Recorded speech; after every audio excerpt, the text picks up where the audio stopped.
Everyone, तो आज हम पढ़ने वाले हैं द सस्टेनेबिलिटी डेवलपमेंट और पढ़ेंगे डेवलपमेंट ऑफ रिसोर्स। आज दो टॉपिक को लेके चलने वाले। देखिए क्यों मैंने इन दो टॉपिक को लिया। देखिए डेवलपमेंट अगर हो रही है तो सस्टेनेबल डेवलपमेंट भी की जा रही होगी वहाँ पर।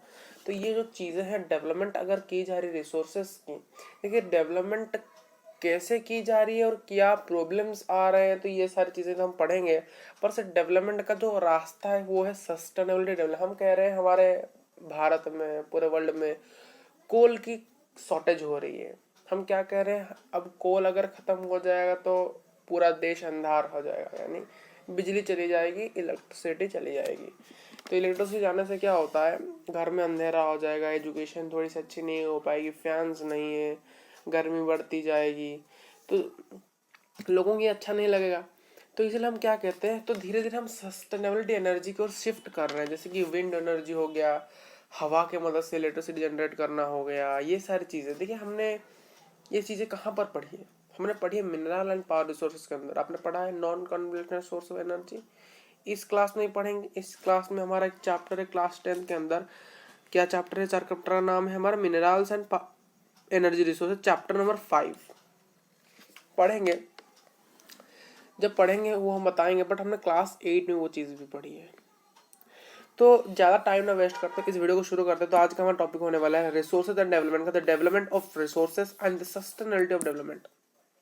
देखिए डेवलपमेंट अगर की जा रही है रिसोर्सेज की, तो क्या होता है, कुछ फैक्टर्स बात करते हैं। देखिए रिसोर्सेज जो है वो ह्यूमन सर्वाइवल के लिए बहुत इंपॉर्टेंट है, और हमारे क्वालिटी की, हमारे स्टैंडर्ड ऑफ लिविंग और हमारे क्वालिटी ऑफ लाइफ को मेंटेन कौन करता है? रिसोर्सेस करता है। देखिए हम लोगों ने ये बिलीव किया है कि ये हमारा फ्री गिफ्ट, ये जो रिसोर्सेस हमें मिला है ये हमारा फ्री गिफ्ट है गॉड से, बट वो नहीं होता है। बट हम लोग उसे सोचते हैं।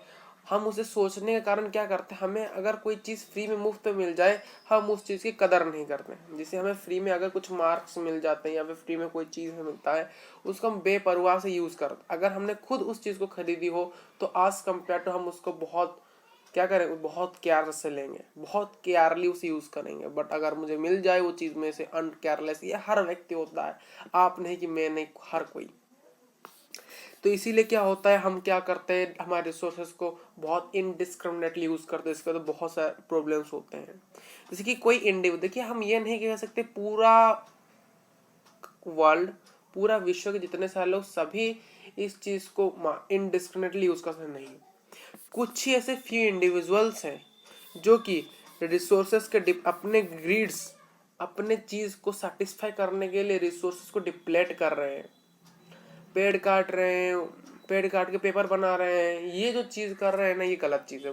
कुछ ही ऐसे फ्यू इंडिविजुअल्स हैं जो कि अपने ग्रीड के लिए, अपने लिए, अपने को संतुष्ट करने के लिए, अपने आप को सेटिस्फाई करने के लिए, अपने ग्रीड को, अपने लोभ को, हम क्या कहते हैं, अपने लोभ को सेटिस्फाई करने के लिए, संतुष्ट करने के लिए वो डिप्लेशन करने जा रहे हैं हमारे रिसोर्सेज का, कुछ फ्यू इंडिविजुअल्स।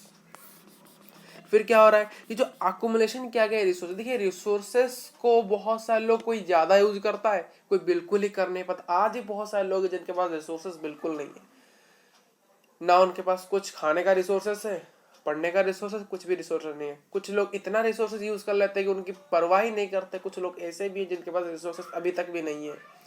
तो इसीलिए हमारे रिसोर्सेस का अकुमुलेशन, यानी कभी किसी के पास ज़्यादा है, कभी किसी के कुछ है ही नहीं। ऐसे लोग इस धरती के अंदर है जिसके पास रिसोर्सेज इतना है कि वो उसको केयर ही नहीं करते, यूजलेसली यूज करते रहते हैं। कुछ लोग ऐसे हैं जिनको रिसोर्सेज मिलता ही नहीं है, they can need the resources but they are not unable to find it where the resource, they have the money, they are not visibility, so they cannot reach the resources। तो इसीलिए हमारा segment, हमारा society, हमारा समाज दो भागों में but चुका है, हाव एंड हाव नॉट्स। कुछ लोग जिनके पास रिसोर्सेज है, कुछ लोग जिनके पास कुछ भी नहीं है, यानी रिच और पुअर्स, गरीब और अमीर। देखिए इस इन डिस्क्रिमिनेटली अगर हम एक्सप्लोटेशन करते जाएंगे हमारे रिसोर्सेज को, बहुत सारे जियोलॉजिकल क्राइसिस आ सकते हैं। जैसे ग्लोबल वार्मिंग, यानी कार्बन डाइऑक्साइड की मात्रा बहुत आसमान छूने लगेगी, ऑक्सीजन कम जाएगा, ओजोन पॉल्यूशन होगा। देखिए ओजोन गैस क्या है, जो यूवी रेस आते हैं सनलाइट से, उससे हमें प्रोटेक्ट करता है ओजोन लेयर, जो कि स्ट्रेटोस्फीयर में है। अगर वो धीरे धीरे डिप्लेट होने लगा तो यूवी रेस डायरेक्ट हमारे अर्थ के अंदर आएगा, और डायरेक्ट हमारे फेस में पड़ने से हमें कैंसर होने लगी, अलग अलग की 3 डिजीज होने लगेगी। लैंड डिग्रेडेशनता होने लगेगी, लैंड की फर्टिलिटी कमेगी। ठीक, और क्या सर है? तो इसलिए क्या करना चाहिए हमें? इक्वालिटी ऑफ डिस्ट्रीब्यूशन करना चाहिए रिसोर्सेज का। रिसोर्स को हर इक्वली हमें डिस्ट्रीब्यूट करना चाहिए, कहाँ पर कितना लगे इस चीज़ को हम डिस्ट्रीब्यूट करना चाहिए, जो कि बहुत एसेंशियल है हमें ज़्यादा से ज़्यादा ज़िंदगी सस्टेन करने के लिए, ज़्यादा से ज़्यादा लाइफ जीने के लिए, सस्टेन करने के लिए, और पूरे विश्व में शांति रखने के लिए। ये बहुत एसेंशियल फैक्टर है। देखिए जो ट्रेंड चल रहा है कि कुछ ही इंडिविजुअल या फिर कुछ कंट्रीज जो है कि जो कि हमारे रिसोर्स को डिप्लेट कर रहे हैं, यानी उसको नष्ट कर रहे हैं, अगर वैसा चलता ही रहे, यानी कुछ इंडिविजुअल कुछ कंट्री उसी पर अनकेयरलेसली यूजलेसली हमारे रिसोर्स को यूज करते रहे, ऐसा चलते रहे, तो क्या होगा? जो फ्यूचर आ रहा है हमारे प्लानट का, ये प्लांट नहीं है सर, ये प्लानट है, हमारा प्लानट डेंजर में आ जाएगा। तो देखिए इसीलिए हमें क्या करना चाहिए सर? रिसोर्सेज प्लानिंग करना चाहिए। रिसोर्सेज प्लानिंग के दो इंपॉर्टेंट फैक्टर्स हैं, कुछ इंपॉर्टेंट फैक्टर है। Sustainability existence of all the forms of life, सभी लोगों के जीने की तरीका थोड़ा सा बदल जा सकता है, थोड़ा सा अच्छा भी हो सकता है, हम थोड़ा सा ज़्यादा जीवित रह सकते हैं। देखिए सस्टेनेबिलिटी एग्जिस्टेंस क्या है? सस्टेनेबिलिटी डेवलपमेंट का एक इम्पोर्टेंट कंपोनेंट है। तो ये क्या है सर? सस्टेनेबिलिटी डेवलपमेंट की बात करें, सस्टेनेबल इकोनॉमिक डेवलपमेंट, यानी कुछ डेवलपमेंट किया जाएगा हमारे जो एनवायरनमेंट को, हमारे जो प्यारा सा एनवायरनमेंट है इसे हार्म ना करते हुए, यानी विदाउट डैमेजिंग हमारे एनवायरनमेंट, हमारे एनवायरनमेंट को हम डैमेज बिना करें। हम जो भी मान लीजिए हम कुछ डेवलपमेंट कर रहे हैं, मान लीजिए हम क्या कर रहे हैं, एक इंफ्रास्ट्रक्चर बिल्ड कर रहे हैं, वो इंफ्रास्ट्रक्चर को हमें ऐसे बिल्ड करना है जैसे कि हमारे एनवायरनमेंट को कोई भी हार्म ना पहुंचे, कोई भी ठेस ना आए।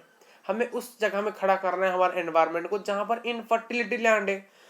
इनफर्टिलिटी लैंड में हम क्या नहीं कर सकते? हमारे क्रॉप नहीं उग सकते, तो हम वहां पर इजीली इंफ्रास्ट्रक्चर खड़ा कर सकते हैं, है कि नहीं? कर सकते हैं कि नहीं? कर सकते हैं।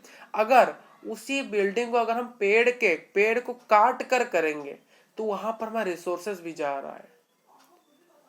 ठीक, तो इसीलिए हमें क्या करना है, जो जगह यूजलेस वहां पर हमें इंफ्रास्ट्रक्चर बिल्ड करना चाहिए, क्योंकि वो जगह कब किसी काम के नहीं है, क्रॉप तो नहीं लगेगा, तो इसलिए इंफ्रास्ट्रक्चर थोड़ा सा स्ट्रांगली वहां पर बिल्ड करना चाहिए, यानी without harm damaging our environment we should take place this.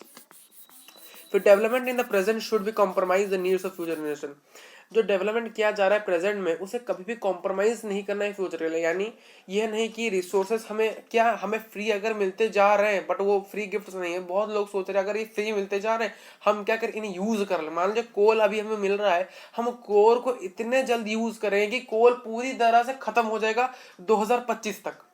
फिर 2025 के बाद जो न्यू जनरेशन आएगी हमारे बाद तो वो क्या करेगी? क्या करेगी? तबला बजाएगी? नहीं बजाएगी। क्या करेगी? फिर उन्हें भी कुछ चीजें जरूरत पड़ेगी, क्योंकि हर क्षेत्र में सस्टेनेबल डेवलपमेंट नहीं रह सकते। देखिए दोनों का इक्वालिटी होना चाहिए, यानी जिस प्रकार से हम सस्टेनेबल को कुछ यूज करेंगे और कहीं कहीं कोयले को यूज करें, कोल को, दोनों को यूज साथ साथ करते चलना है। ठीक, तो ये था हमारा लेक्चर। हम नेक्स्ट लेक्चर में फिर पढ़ेंगे, क्या पढ़ेंगे सर? रियो डी जेनेरो के बारे में पढ़ेंगे, एजेंडा 21 के बारे में पढ़ेंगे, और फिर नेक्स्ट क्लास में हम रिसोर्सेज प्लानिंग के बारे में पढ़ेंगे, और इंडिया में किस प्रकार रिसोर्सेज प्लानिंग उसको भी देख लेंगे थोड़ा सा। ठीक।